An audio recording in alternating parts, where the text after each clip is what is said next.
রংটা কেমন সুন্দর এসছে দেখুন এই মিশ্রণটা দেখ। আর এই যে তলার দিকের এইগুলো বসে গেছে, এগুলো একটু গাঢ় গাঢ় রয়েছে। আমার হাতের মধ্যে কেমন রং আছে। নমস্কার বন্ধুরা, কাকলি ন্যাচারাল ব্লগের আরও একটি নতুন ভিডিওতে সবাইকে স্বাগত। সাধারণত আপনারা আমার ডেলি ব্লগগুলো দেখতে পান এই চ্যানেলে। তো আজকের কিন্তু সেরকম কোনো ভিডিও আমি নিয়ে আসিনি। আজকের ভিডিওটা একটু অন্যরকম হবে। তো আজকের ভিডিওটা কম বয়স থেকে বেশি বয়স্ক, এমনকি মেয়ে থেকে ছেলে, মানে মেয়ে ছেলে প্রত্যেকের জন্য আজকের ভিডিওটা।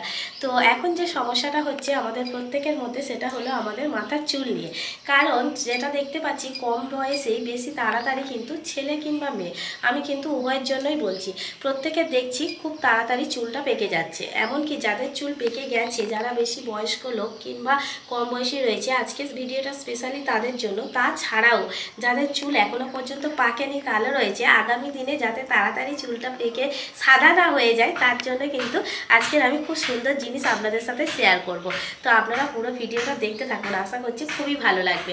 এখনকার সময় দেখা যাচ্ছে যে আমরা কিন্তু একটু বেশি দাম দিয়ে দোকান থেকে অনেক রকমের জিনিস কিনে এনে মাথার মধ্যে মারছি। সেটা হলো যেমন হয়তো হেনা হতে পারে, কলম, এরকম অনেক অনেক জিনিস আছে যেগুলো কিন্তু কেমিক্যাল যুক্ত। আর আমরা বেশি টাকা দিয়ে ওই কেমিক্যাল যুক্ত জিনিসই কিন্তু মাথার মধ্যে ব্যবহার করছি চুলটাকে সাদা থেকে কালো করার জন্য। তো আজকে আমি একদম ঘরোয়া উপায়ে, অর্থাৎ আমাদের প্রত্যেকের বাড়িতে, আমি যখন দেখাবো জিনিসগুলো আপনারা বুঝতে পারবেন আমাদের প্রত্যেকের বাড়িতেই কম বেশি জিনিসগুলো থাকে আর একদম প্রাকৃতিক। তো সেই জিনিসগুলো দিয়ে একদম মানে কম খরচে, বাড়িতে থাকে মানে কিন্তু কিছু কিনতে হচ্ছে না, তো একদম সহজভাবে কিভাবে ওই জিনিসটা বানিয়ে নিয়ে নিজেরা মাথার মধ্যে ব্যবহার করতে পারবেন। এবং শুধুমাত্র চুলটা যে সাদা থেকে কালো হবে কিংবা কালো থাকবে এমনটা না, অনেক বেশি সিল্কি হবে, ঘন হবে, খুব সুন্দর একটা শাইনি ভাব দেবে। তো সেটা কিভাবে বানাবো আর সেই বানানোর পদ্ধতিটা আপনাদের সাথে শেয়ার করব আজকের ভিডিওর মাধ্যমে। আপনারা কিন্তু একটুও স্কিপ করবেন না, দেখবেন। আর এখন তো আমি রয়েছি ওপরে, তো ওপরে এসে আপনাদের সাথে প্রথমে আমি শুরুটা করে নিলাম, তো এবার নিচে যাব, গিয়ে আপনাদেরকে দেখাবো। তো খুবই সহজ, খুব তাড়াতাড়ি হয়ে যাবে এবং প্রত্যেকে এটা ব্যবহার করতে পারবে। মাত্র 3টে জিনিস নিয়েছি এখানে। নিয়েছি মেথি, কালো জিরে আর নিয়েছি কফি। তো মেথি আর কালো জিরেটা তো আমাদের প্রত্যেকের রান্নার সরঞ্জামের মধ্যে থাকে, মানে আমাদের বাড়িতে কিছু থাক আর না থাক, 5 ফোড়ন তো থাকেই। তো 5 ফোড়ন থেকে মেথি আর কিছু কালো জিরে যদি আমরা বেছেও নিই, তাতেও কিন্তু হয়ে যাবে। আর এই যে জিনিসটা লাগবে সেটা হলো হয় কফি পাউডার, না হলে হলো কফি। তো এই 3টে জিনিস দিয়েই জিনিসটা তৈরি হবে। তো এবারে গ্যাসটা জ্বালতে হবে। গ্যাসটাকেই অন করে নিয়েছি। এবার প্রথমে আমি কালো জিরেটা দিয়ে নিচ্ছি। এখানে কালো জিরে আর মেথি এই দুটো কিন্তু একদম সমান সমান মাপে হতে হবে। তো 4 চামচে 2 চামচ করে নিয়েছি কালো জিরে আর মেথি। তো এবার প্রথমে কালো জিরেটা দিয়ে দিচ্ছে। গ্যাস জ্বালার পর কড়াই কিন্তু একটু বসানো ছিল, তাই কড়াটা একটু গরম হয়ে গেছে। একটু কড়া গরম হলে তারপর এগুলো দিয়ে দিতে হবে।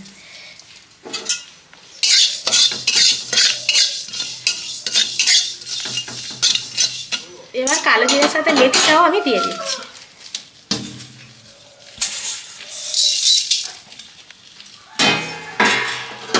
এবার এই দুটোকে আমি খুব ভালো করে নেড়ে চেড়ে একদম ভালো করে ভাজা ভাজা করে নেবো শুকনো কড়াইতে। এই যে মেথির যে হলুদ রঙটা, এটা পুরোটাই কিন্তু কালো হয়ে যাবে।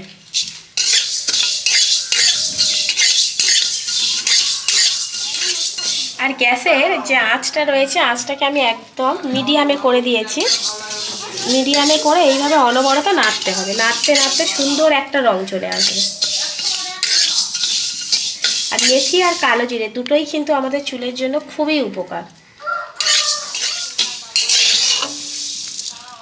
নেড়ে চেড়ে ভাজার পরে দেখুন মেথি আর কালো জিরে দুটোর রং কিন্তু পুরো একই রকম হয়ে গেছে। এবার আমি এই সময় এর মধ্যে দিয়ে দেবো কফি, তো বেশি না, 1 চামচের মতো। আর এই কফিটা মানে এই কফি পাউডারটা কিন্তু আমাদের চুলের জন্য খুবই উপকারী। যে কোনো হেনা তৈরিতে কিন্তু আমরা এটা দিই।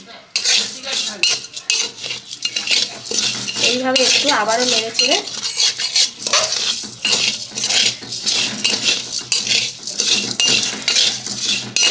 এটা দিয়ে বেশিক্ষণ নাড়বো না, একটু নেড়ে চেড়ে নামিয়ে নেব। কড়া থেকে সেগুলো নামিয়ে নিয়েছি। তো এবার এগুলোকে গুঁড়ো করতে হবে। মিক্সিতে গুঁড়ো করলেও হবে আর শিলে বাটলেও হবে। তো শিলে আমি এখন বেটে নেব। নামাতে ঠান্ডা হয়ে গেছে, তো কড়া থেকে নামানোর পর একটু ঠান্ডা করে নিতে হবে।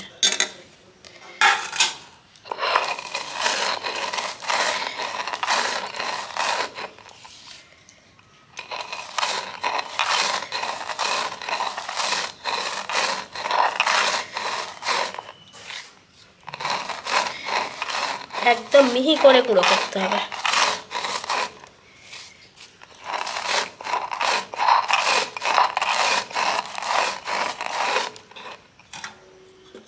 এগুলোকে গুঁড়ো করার পর কিছুটা জল আমি গরম করতে দিয়েছিলাম, তো গরম জলটাকে তারপর আমি আবার ঠান্ডা করে নিয়েছি, নিয়ে এই বাটির মধ্যে ঢেলে নিয়েছি। তো জলটাকে ভালো করে গরম করতে হবে, তারপর কিন্তু এরকম ঠান্ডা করে নিতে হবে, একদম নর্মাল করে নিতে হবে, কারণ গরম জলটা দেয়া যাবে না চুলের মধ্যে। তো এবার আমি এই গুঁড়ো করা মিশ্রণটা জলের মধ্যে দিয়ে মিশিয়ে নেব। আর যদি মনে করেন এই মিশ্রণটা আপনারা স্টোর করে রেখে দেবেন, তো একটা কিন্তু বয়ামের মধ্যে করে ভরে রেখে দিতে পারেন শিশিরে করে। আবার যখন মনে করবেন যে ব্যবহার করবেন, এরকম জলের সাথে গুলে নেবেন।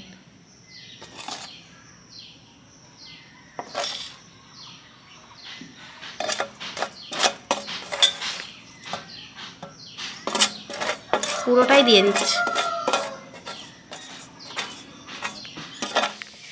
খুব ভালো করে মিশিয়ে নিয়েছি, আর মেশাতে মেশাতে রঙটা কেমন সুন্দর এসছে দেখুন। এই মিশ্রণটা দেখলেই বুঝতে পারবেন কতটা গাঢ়।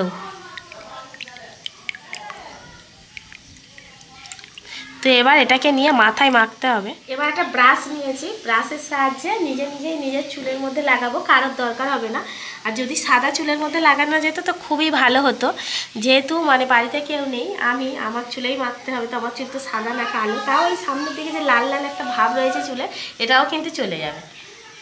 তো ব্রাশ নিয়েছি, এবার ব্রাশের মধ্যে চোবাচ্ছি দেখুন। আর আয়নাও নিয়েছি, এইভাবে আয়নাটা এক জায়গায় বসিয়ে চুলের গোড়ায় গোড়ায় এইভাবে লাগিয়ে নিতে হবে।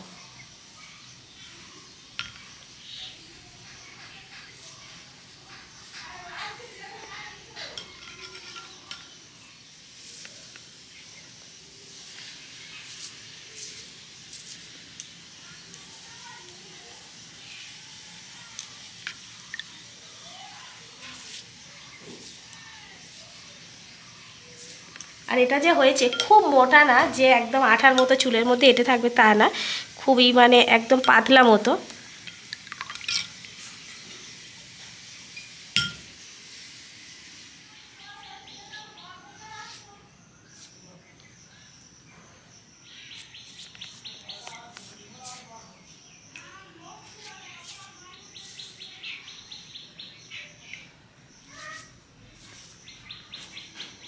পিছন দিকগুলোতে হাত দিয়ে দেব, যেমন সুবিধা হয় তেমনভাবে। এই দেখুন হাতের মধ্যেও নিচ্ছি দেখুন। আর এই যে তলার দিকের এইগুলো বসে গেছে, এগুলো একটু গাঢ় গাঢ় রয়েছে, আমার হাতের মধ্যে কেমন রং আসছে দেখুন।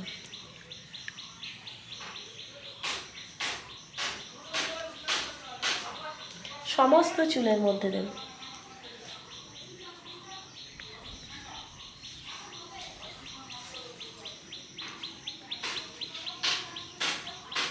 ভালো করে সমস্ত মাথা চুলের মধ্যে লাগিয়ে নিয়েছি। তো এবার কিন্তু 3-4 ঘন্টা এমনিতেই রেখে দিতে হবে। তো ঘন্টা 3 পরে কিন্তু আমি আবার স্নান করে নেব, মানে চুলটাকে ধুয়ে নেব। 3 ঘন্টা পর আমি স্নান করে নিয়েছি, অর্থাৎ মাথার চুলটাকে ভালো করে ধুয়ে নিয়েছি। আর এই যে যখন আপনি মাথার চুলটা ধোবেন, তখন কিন্তু কোনো রকম সাবান শ্যাম্পু এইসব ব্যবহার করা যাবে না। সাবান শ্যাম্পুটা করা যাবে না আর কি চুলের মধ্যে আমরা যেটা করি। তো শুধুমাত্র জল দিয়ে ধুয়ে নিতে হবে। আর মানে কিছুটা জল দিয়ে ধোয়ার পর যে নারকেল তেলটা ব্যবহার করেন, আমি যেমন নিহার মেখেছি, তো নিহার হতে পারে শালিমার, যে তেল ইউজ করেন সেই তেলটা একবার মাথার মধ্যে দিয়ে আবারও জল দিয়ে ধুয়ে নেবেন। তো আমি সেটাই করেছি। এবার চুলটা শুকনো হোক, এখন সম্পূর্ণ ভিজে। তো শুকনো হওয়ার পর আপনাদেরকে দেখাবো যে কত সুন্দর হয়েছে চুলটা।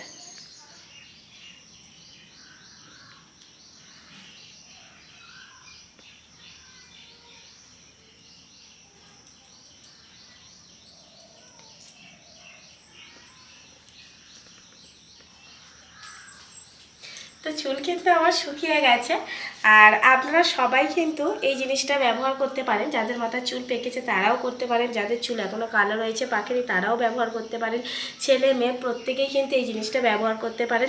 দেখলে তো চুলের মধ্যে একটা আলাদা মানে জেল্লা দিচ্ছে আর কি, একটা সিল্কি শাইনি ভাব বেশ। আর এটা কিন্তু ব্যবহার করার পর চুল অনেকটা ঘন হবে, গোছে হবে। আর তাছাড়া এই জিনিসটা সারা বছরে একবার ব্যবহার করলেও হবে, বছরে 2বার 1বার যদি কেউ ব্যবহার করতে পারেন, তো কিন্তু সারা বছর পর্যন্ত জিনিসটা ভালো থাকবে, মানে কালো থাকবে আর কি চুলটা, তো অনেক বেশি ভালো হবে। তো আপনারা সবাই এটা ব্যবহার করুন। তো আজকের মতো এখানেই শেষ করছি ভিডিওটা। সবাই ভালো থাকবেন, সুস্থ থাকবেন, দেখা হবে অন্য একটা ব্লগে।